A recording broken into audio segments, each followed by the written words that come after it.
So we'll set the stage again. You're down 10. It's about 4.5 left in the ball game.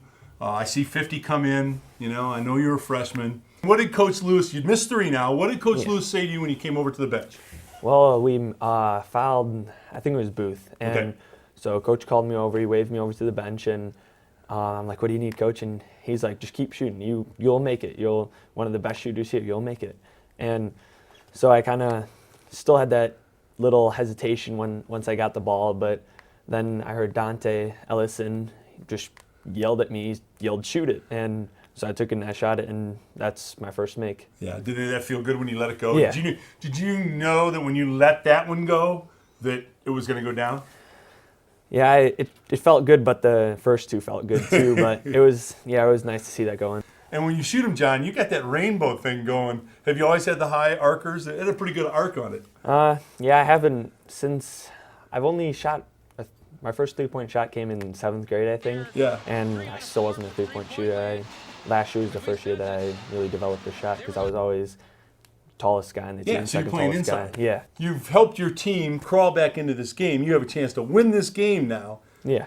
And what's going through your head? Well, Coach Lewis did this before where he puts defense in and offense in, and You do offensive and defensive substitutions. yeah, is what you do. yeah, right. And okay. so he took me off for defense and put Nick Lankard in, and so I think it was Dante drove the lane and he missed the layup, and it was a pretty contested layup. Yeah. And so we come down. It and looked like he might have got fouled a little bit. He looked like he got bodied pretty good. Yeah, and okay. so Nick, they were bringing the ball up, and Nick Lankard came up and stole the ball, and we got a timeout. And Coach is like, go check in. And so right then I knew that he was going to try and design some play to get me or Nick the ball. And so once I get in there, Evan ends up getting the ball on the block. And Big Wheel has it down low. I can see it right now. He has it down low in the block right Yeah. here. The defense collapses around him, and what does he do? He takes one dribble to the middle, and then he looks opposite, which we're taught to because when the defense collapses, Sure. the opposite guy is always open, and he throws the ball to me, and I shoot and I make it. Did it go into slow motion a little bit, John? Sometimes when you make plays like that, it goes a little slow motion. The ball's coming to you. What are you thinking? When it came to me, I saw that I had a wide open 3, and so then I'm like, better not miss this, and so I took it, and it felt great, and then it went in, and at first I was like, okay, I made it.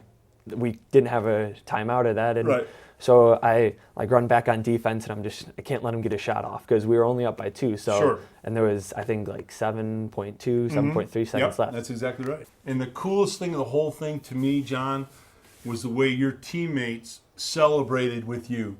They were so happy for you. I mean, you were jumping up in the air, and their body slamming you, and how great a feeling was that? It was really good because the coach called me up 2 weeks ago to practice with him and to practice full time, and then play a couple quarters JV and a couple varsity, and so I was really excited, and they just accepted me like I started varsity at the beginning of the season. Did that surprise you, John?